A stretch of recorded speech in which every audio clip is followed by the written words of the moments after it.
10%เนาะ10%ของต้นทุนก็ถือว่าหลายเติบแล้วทุกคนเนาะแล้ววันนี้การบริหารต้นทุนของเฮาเนาะปิดไมค์ให้ก่อนทุกคนปิดไมค์ให้ก่อนเด้อเสียงรบกวนหน่อยนึงโอเคมาสำหรับวิธีการบริหารต้นทุนทุกคนเนาะค่อยจะปล่อยออเดอร์ละ30เหรียญซะเนาะออเดอร์ละ30เพราะว่าต้นทุนเฮา 1,000 เนาะสามารถที่จะปล่อยออเดอร์ใหญ่ได้เนาะเดี๋ยวมาเบิ่งนำกันเด้อทุกคนเด้อเนาะมาเบิ่งนำกันว่าสิรอดบ่หรือว่าสิร่วงก็คูณเงินให้ได้ประมาณ5ไม้เนาะทุกเทื่อเนาะสำหรับต้นทุนของข้อยได้เนาะถ้าว่าเป้าเสียก็ประมาณ5ออเดอร์ติดต่อกันโอเคมาเดี๋ยวมารอจังหวะก่อนตอนนี้ก็กราฟเริ่มนิ่งแล้วทุกคนเนาะโอเคทุกคนเนาะทุกเทื่อข้อยก็ต้องได้เน้นย้ำเป็นประจำเนาะสำหรับทุกคนที่เข้ามาร่วมให้เบิ่งข้อยเทศเป็นกรณีศึกษาเนาะถ้าว่าไผมีงบมีต้นทุนอยากเทศตามได้ส่วนได้ทุกคนเนาะให้ยอมรับความเสี่ยงให้ได้เนาะมาเอามาเบิ่งนำกันหลักๆเนาะเอาเงินเดโมออกมาเทรดนำกันก็ได้เนาะเงินเดโม 1,000 ค่อยเงินจริง 1,000 เนาะและเดินเงินคือกันนี่ทุกคนเนาะมาตามได้ส่วนได้ทุกคนมาเบิ่งนำกันเด้อเดี๋ยวออเดอร์ต่อไป ก็ถือว่าขึ้นงามเนาะอาจจะลงมางามเนาะเป็นแดงมา4แท่งแล้วเนาะเป็นแดงมา4แท่งแล้วขึ้นงามลงมางามเนาะโอเคทุกคนเนาะมาออเดอร์นี้เด้อเนาะเบิ่งนำกันมาตอนท้ายตามได้ส่วนได้ทุกคนเนาะตามได้ส่วนได้เด้อโอเคถ้าว่าบ่มีหยังผิดพลาดทุกคนเนาะมาออเดอร์นี้เดี๋ยวเฮามาลองเข้าออเดอร์เลยโอเคซื้อเลยออเดอร์นี้ตัดสินใจที่จะซื้อเลยเนาะมาเดี๋ยวมาเบิ่งนำกันทุกคนเนาะตามได้ส่วนได้เด้อทุกคนเด้อสาเหตุที่ค่อยซื้อเนาะเอาเบิ่งนำกันเนาะเพราะว่าแท่งเทียนแดงตัวนี้มันยังบ่สามารถที่จะทะลุเนาะอินดิเคเตอร์เส้นสีส้มๆตัวนี้เนาะมันยังบ่ก่ายลงมาเนาะถ้าว่ามันสิกลับตัวลงมามันยังเป็นแนวโน้มขาขึ้นอยู่เนาะออเดอร์นี้มีโอกาสที่จะขึ้นไปเขียวได้ก็เลยเฮ็ดให้ตัดสินใจเข้าออเดอร์ซื้อไปในออเดอร์แรกเด้อทุกคนเด้อโอ้จังได๋ลูกนิ่งได้บ่โอ้ป๊าทุกคนเนาะออเดอร์แรกก็แหกโค้งไปแล้วเนาะโอ้โอเคทุกคนเนาะเบิ่งนำกันเนาะเพราะว่าช่วงนี้ก็ตามที่ทุกคนเห็นเนาะโอ้ยสวิงแฮงเด้อลูกขึ้นแฮงลงแฮงเนาะโอเคทุกคนเนาะแสดงว่ายังบ่แม่นนะยังบ่แม่นออเดอร์นี้โอเคใจเย็นๆโอ้คิดว่าสิพากตัวได้ทุกคนเนาะถ้างั้นออเดอร์นี้เฮาผ่านก่อนทุกคนเนาะเฮารอจังหวะเข้าใหม่เนาะโอ้ลงมาเสยเนาะทุกคนเนาะเมื่อกี้นี้เนาะ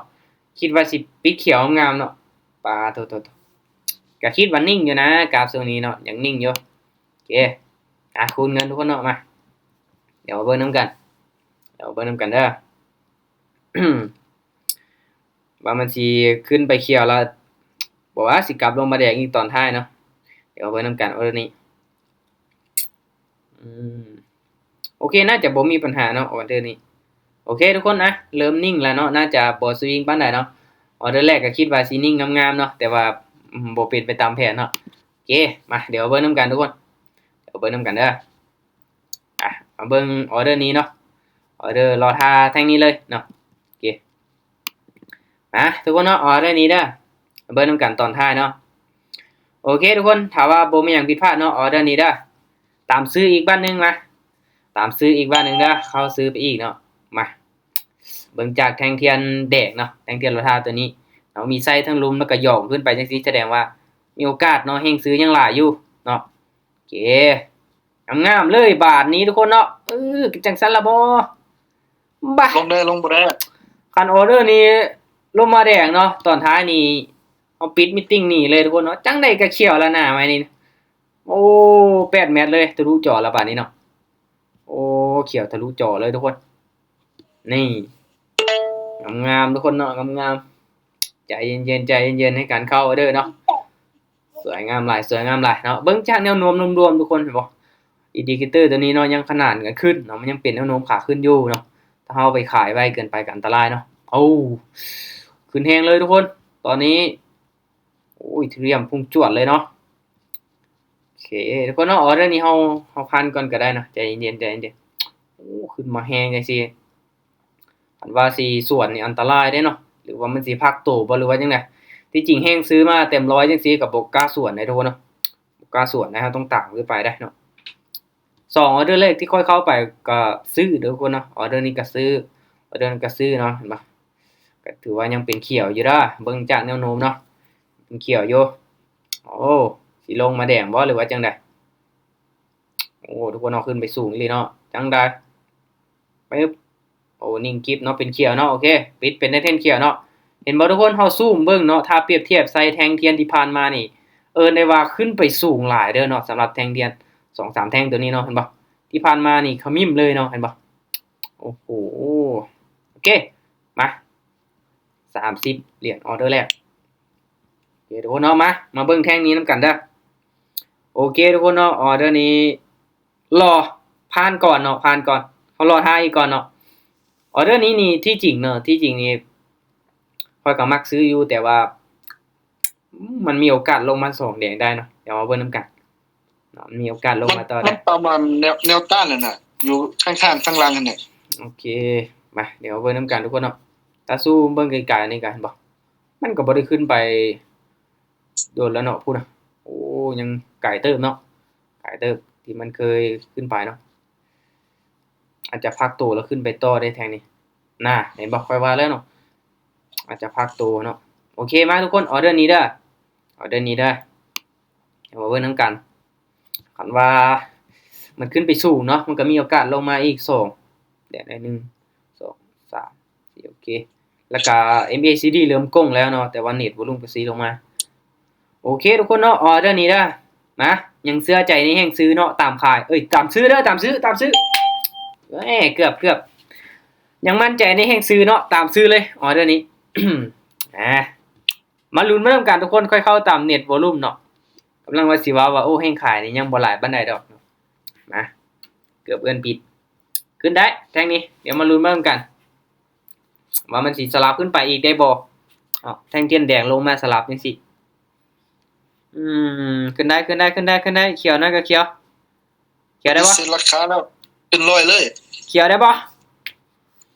โอเคทุกคนเนาะเกือบไปโอเค นะเพราะว่าช่วงนี้ทุกคนเนาะมันยังบ่ชัดเจนเนาะว่ามันสิลงเนาะตามที่สังเกตมาทุกคนเนาะสังเกตมานี่มันค่อนข้างที่จะเป็นช่วงที่แบบสลับไซด์เวย์ขึ้นไปเนาะอาจจะคอยขึ้นเทอละน้อยเนาะแต่บ่ขึ้นเฮเนาะโอเคทุกคนออเดอร์นี้เฮาผ่านก่อนก็ได้เนาะใจเย็นกำไร55เหรียญเนาะโอเคเข้าไป3ออเดอร์ทุกคนเนาะโอเคมั้ยใจเย็นๆเนาะถ้าว่า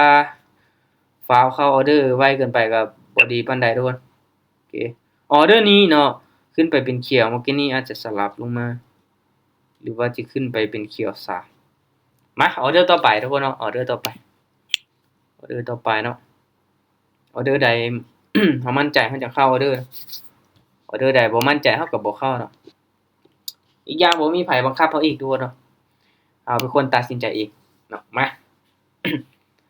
เอาเบิ่งนำกันทุกคนออเดอร์นี้โอเคลงมาแดงเนาะมาลองเข้าเบิ่งเนาะปรับเงินโอเคทุกคนออเดอร์นี้เด้อมาเดี๋ยวเฮามาเบิ่งนำกันเด้อตอนท้ายเนาะเป็นแดงนิ่งบ่ถ้าว่ามันเป็นแดงนิ่งจังซี่เด้อทุกคนเด้อค่อยจะตามซื้อเด้อโอเคตามซื้อเลยมาถ้าว่ามันยังนิ่งนี่มีโอกาสสลับขึ้นไปเป็นเขียวได้ขึ้นไปยาวๆลูกออเดอร์นี้ขึ้นไปยาวๆมาเบิ่งนำกันทุกคนเนาะค่อยเบิ่งจากแนวโน้มรวมๆมันยังเป็นขาขึ้นเนาะเนาะอินดิเคเตอร์ตัวนี้บ่งบอกชัดเจนเนาะว่ายังเป็นแนวโน้มขาขึ้นเนาะโอ้งามๆเลยทุกคนออเดอร์นี้ป๊าโตตีลังกาวินเลยแหละนี่เนาะวินยืนซื่อๆวินก็บ่เอาเนาะมักตีลังกาวินเลยเนาะโอเควินงามๆออเดอร์นี้โอ้สวยงามทุกคนเนาะพลาดไม้แรกเนาะวินมา3ออเดอร์ตีละโอเคอีกไม้นึงอาจจะได้กำไร100ทุกคนเนาะมาเดี๋ยวเบิ่งนำกันเนาะใจเย็นโอเคโอ้แท่งนี้เป็นแท่งแดงโอเคทุกคนเฮาผ่านก่อนเนาะเฮารอเบิ่งก่อนเนาะสำหรับแท่งนี้นี่เป็นแท่งแดงที่มีไส้เนาะทั้งลุมจังซี่ก็เกือบซื้อแล้ว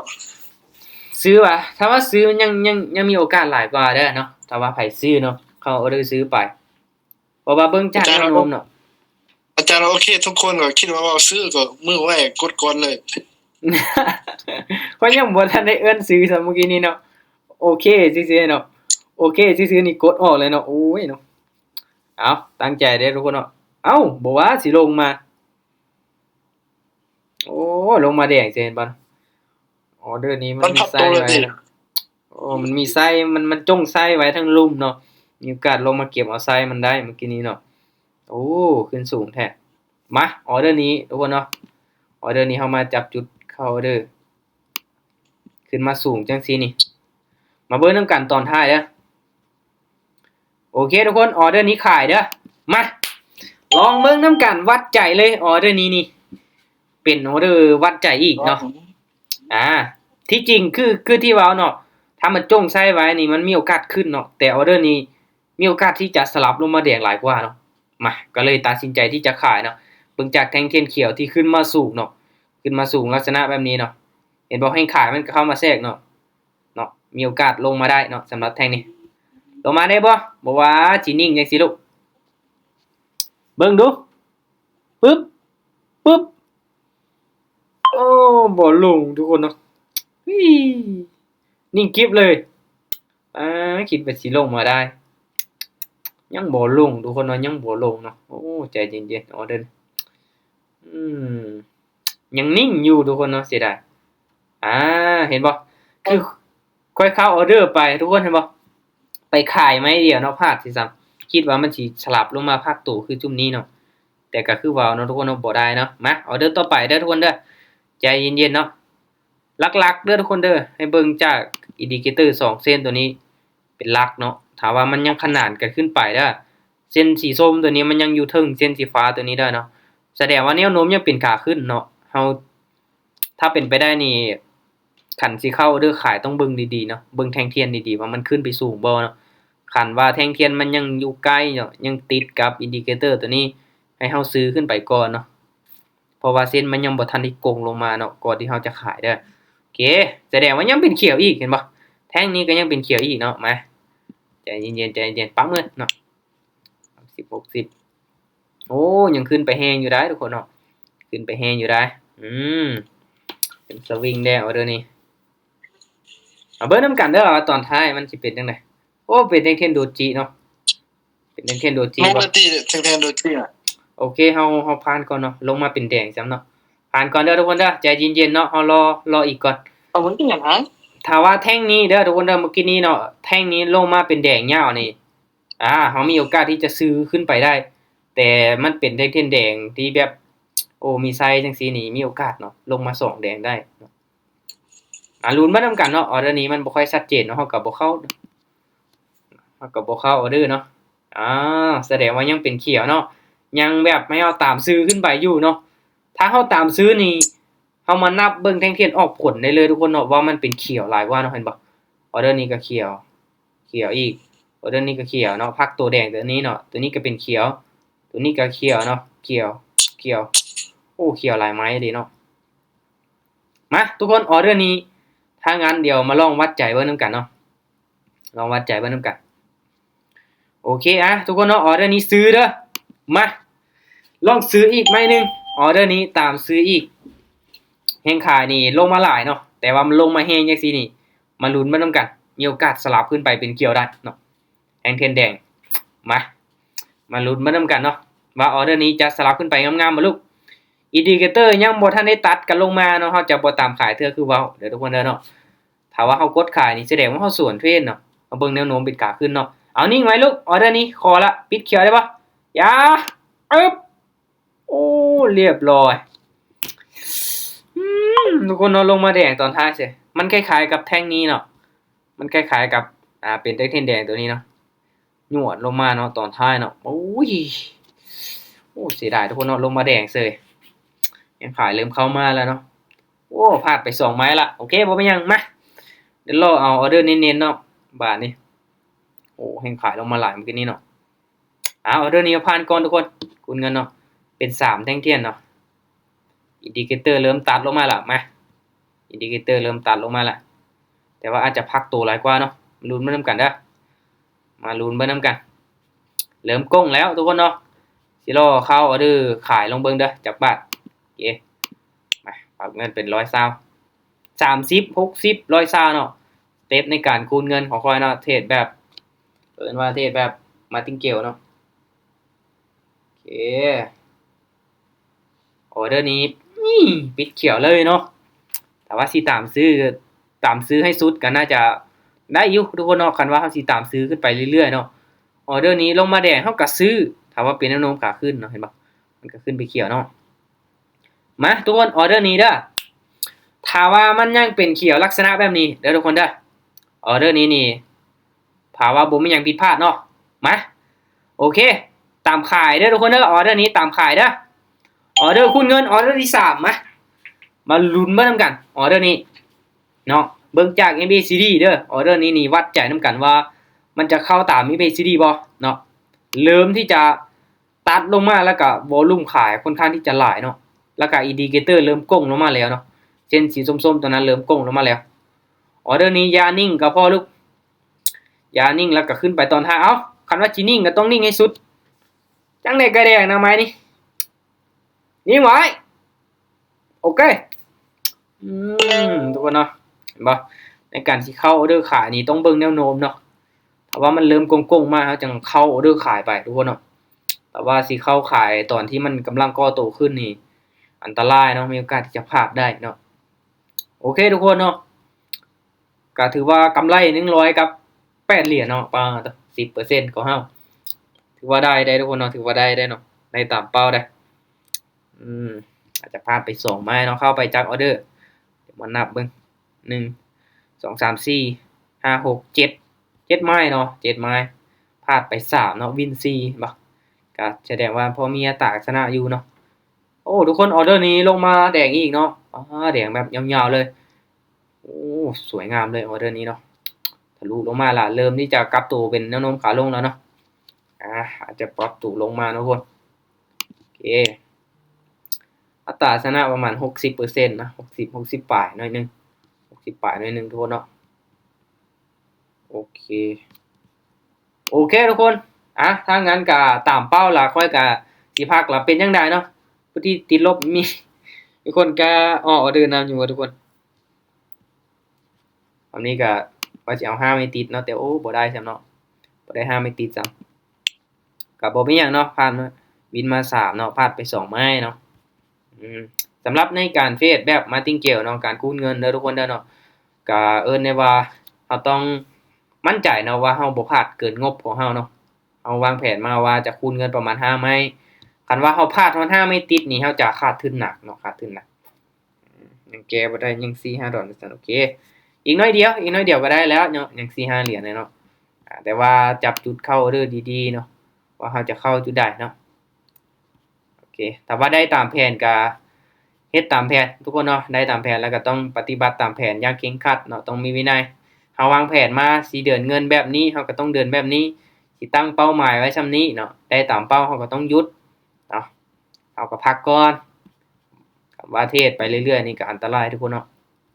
ต้องมีวินัยกับตัวเองหน่อยนึงเนาะโอเคถ้างั้นก็ขอบใจทุกคนที่เข้าร่วมทุกคนเนาะสำหรับวันนี้ข้อยเองก็พอมีกำไรเนาะ 10% ของต้นทุนเนาะสิปลายหน่อยนึงบ่ได้เก็บกำไรหยังลงหลายขนาดนั้นเนาะโอเคเพื่อเป็นการลดพ้อนความเสี่ยงทุกคนโอเคตั้งใจศึกษาทุกคนเนาะทุกๆการลงทุนมีความเสี่ยงคือเขาว่าหั่นแหละคันว่าเฮาอยากที่จะเป็นคนที่ประสบผลสำเร็จเนาะทางด้านนี้แท้ๆเราต้องได้ขยันกว่าคนอื่นเนาะโอเคบ๊ายบายทุกคนเนาะแล้วเจอกันใหม่มื้ออื่นเด้อคันว่าบ่มีหยังผิดพลาดเนาะอาจจะเป็นรอบ3โมงคือเก่าเนาะโอเคขอบใจทุกคนที่เข้าร่วม